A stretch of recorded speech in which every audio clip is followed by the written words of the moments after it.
cat moom la Modou Fall ne cat. wallaay jar na yërëmtalu.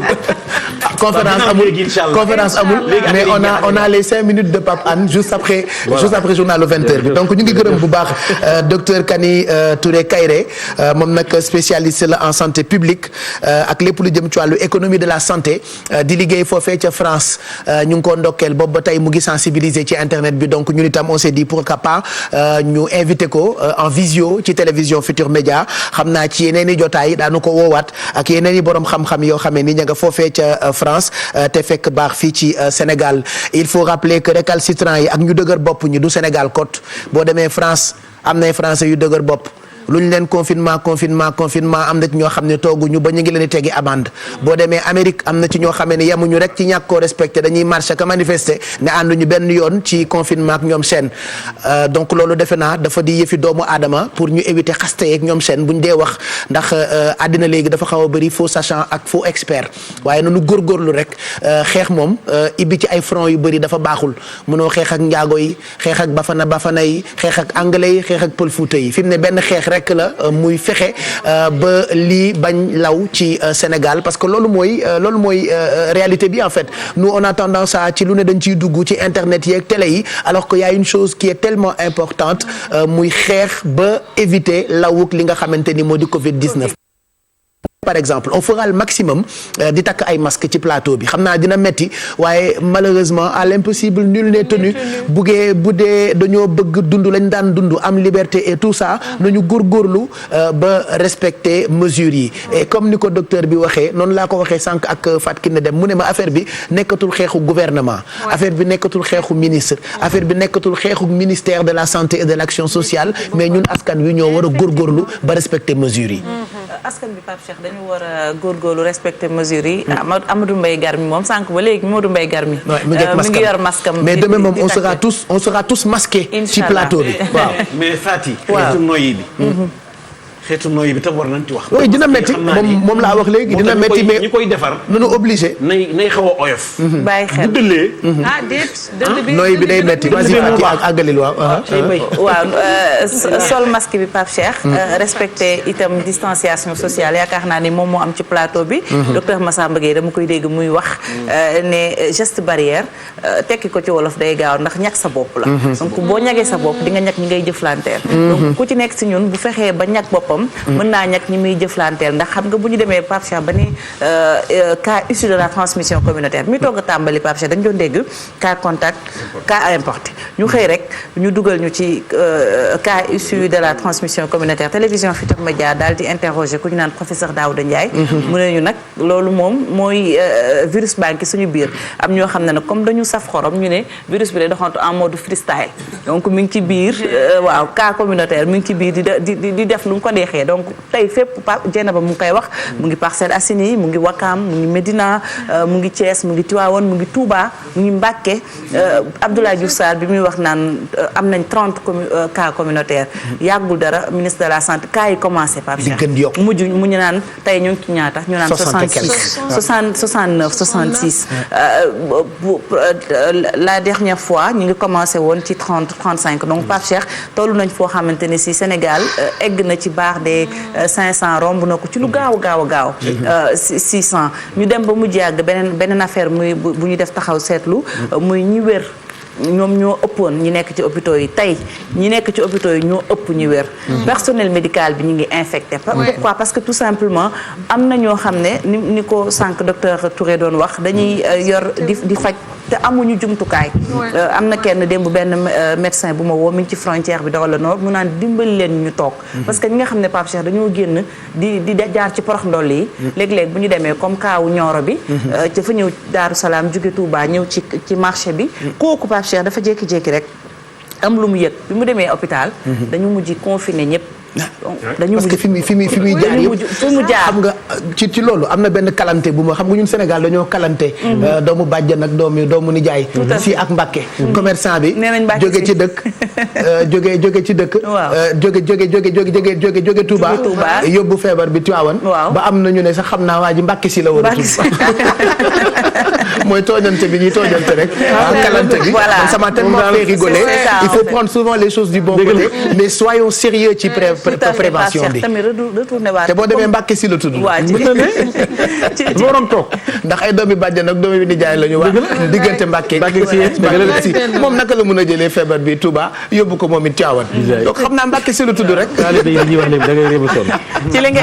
Pape Cheikh mooy li nga doon wax rek ci récalcitrant yi aussi il faut ñu def nag taxaw seetlu parce que ñu baal ma ci kàddu gi indiscipline bi dafa doy waar bu ñu nee dem ak dikk diggante ñaar ay dëkk dañ ko tere yow nga jël Jakarta jaar ci ruq yeeg ruq-ruqaan yi fay dugg beneen commerçant bi nga xam ne tey ñu ngi dégg gouverneur bu Saloum Kaolack mu ngay wax Alioune Badara Mbengue nee na waa ji fourgonnette la loué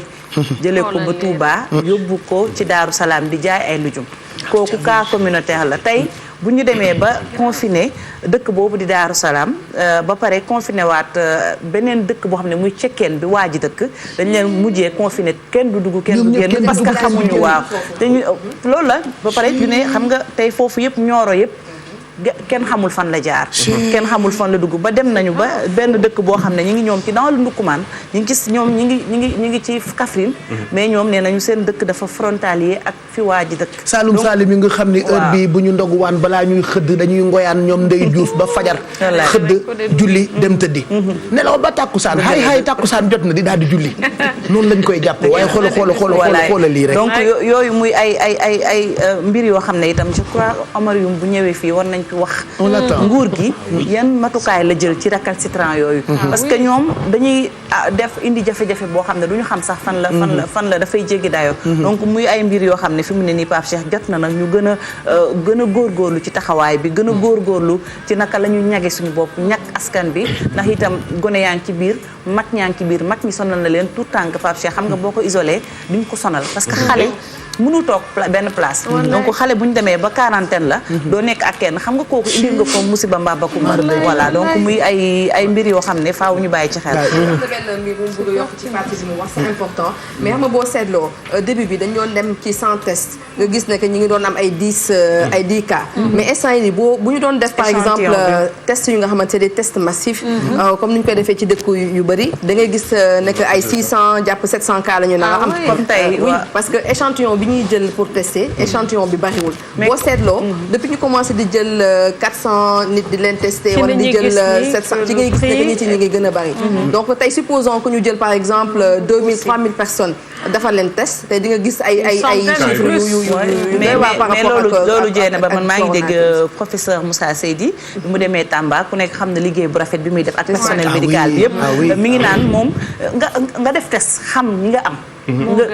nga circonscrire zone bi Pape Cheikh moo gën nga am ay cas yoo xam ne cas communautaire tey par exemple ñu jël cas communautaire xamoo fu mu foree mbas mi ñu ne la peut-être dugg na Wakaam yaa ngi dox yaa ngi dugg mais bu fekkee cas contact xam nga kii ko wàll di nga mën a dem ci ressource di nga mën a dem ci source bi donc bu ñu yokkee peut-être test massif yi commencé nañ ko parce que ñu ngi ci 700 waaw def nañu tey 700 et quelques personnes docteur Aloyse Waly Diouf ci li mu wax plus de 60 ñoom ñoo am mbas mi mais ñooñu ñi ci am cas communautaire yi ñoom ñooy gën a metti ñu ne la 8 cas communautaire fan la ñu bàyyeekoo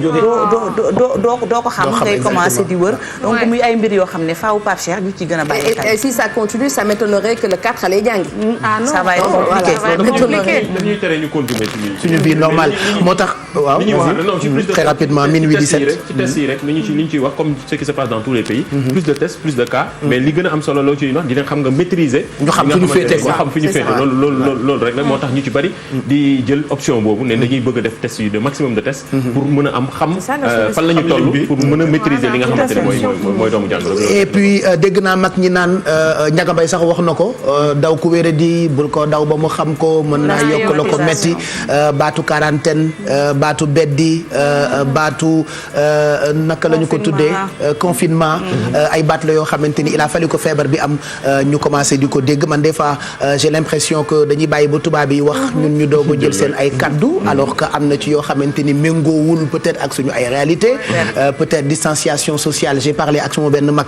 maa ngi koy ndokkeel bu baax dib kilifa gu mag koo xam ne ni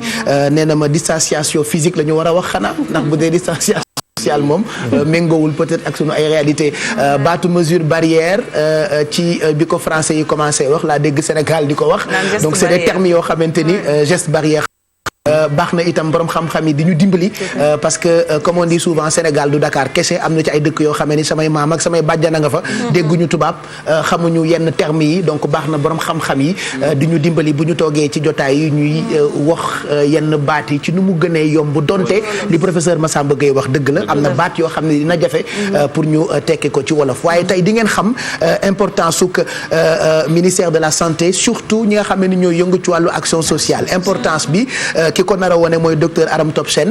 moom dinañu ko fekk ci beneen studio bi mook abukan mi nga xamee ni moom ngay ayantool miroir Covid préparé nañu ay questions yu am solo Ibou ñu ngi lay nuyu di la ziar pujadas laa lay woowee d'habitude mais tolluñu ci période tooñante puisque l'heure est grave kontaan nañu ci teewaay bi waaye kontaan itam ci teewaayu ki nga xamante ni moo di docteur Aram Top Sen on aura beaucoup de questions yoo xamee ni bëgg nañ ko laaj man je pense surtout à ces personnes qui sont en quarantaine ñi nga xamee ni dañu leen isolé mënuñoo gis seen i mbokk mënuñoo génn mënuñoo dem mënuñoo dikk am na ci ñoo xamee ni barki démb maa ngi lire ci benn journal dañoo stressé ba am na ci koo xam ne xam naa mag mooma yam jikko daa bëggoon jaar ci palanteeru chambre biñ ko confiné ci hôtel bi ndax bëgg a daw wallahi loolu dafa metti li ngay wax nii c'est important. C'est important et on en parle presque jamais. voilà ñu ngi wax CNRA moom mi ngi doon insister waat surtout sax ci période bi ñu xoolaale programme yi wàllu stigmatisation bi c'est important. parce que sànq yaa ngi koy wax. waxtaan na mag Babacar Diagne bu ñu amee temps ma teg ko. waaw ñu comme maa nga jëm ba 5 heures du matin fajar. Pape Cheikh parce que xam nga lu tax tey fii bu ñu demee ba naan ñu feebar bi. du c'est pas une maladie de la honte ça pose problème. parce que nit ki su demee ba mu yàgg mu feebar ñu tëj ko mu daw. jàngat bi ñu ci mën a def mooy nit ki amaana moo boddi bi la ragal mais aussi am na leneen. peut-être action sociale dinañ ci tikkaat. parce que Mouhamed Jojo mi ngi koy wax Touba am benn waaye boo xam dañu ko. parce que accompagnement psychosocial psychosocial ak am solo. et puis moom la ñu dénk docteur ma la toog exactement et puis kii maa xam lu tax ma wóolu ko ay Aloïs la ñuy gis ak xemes. waaye waa jàngeeto kii la sénégalais yi doon xaar pour xam. fu ñu jëm ak feebar bi ak yan comportement la ñu war a am ak sunu xel mi naka la ñu ko war a méngale crise bi ba dund ko normalement. effectivement ak aussi jàppale ñi nga xam ne peut-être dañ leen quarantaine te seen loxo jotul seen ginnaaw. parce que Mouhamed Jojo mi ngi interviewé benn waay non mi ngi fekkee benn scène. dañ ko quarantaine par Cheikh muy fipp di dem. pourquoi parce que tout simplement li ko posé problème mooy njaboot gi mu bàyyi këram 6 jours joxu leen dépense. dafay génn dem ñu lekk parce que su leen jàppalewul amaana du ñu lekk du ñu naan donc nit ki nga xam ne da nga ko quarantaine aussi est-ce que tamit yaa ngi koy bàyyi xel suivi psychosocial bi c'est important mais aussi njabootam gi nga xam ne tamit tey ñi ngi ko bàyyi ginnaaw te confiné wu leen ñoom amaana ban taxawaay lañ ci am pour ñu moom si boppam xelam dal bu xelam dalee xel njabootam dal voilà foofu dafa duñ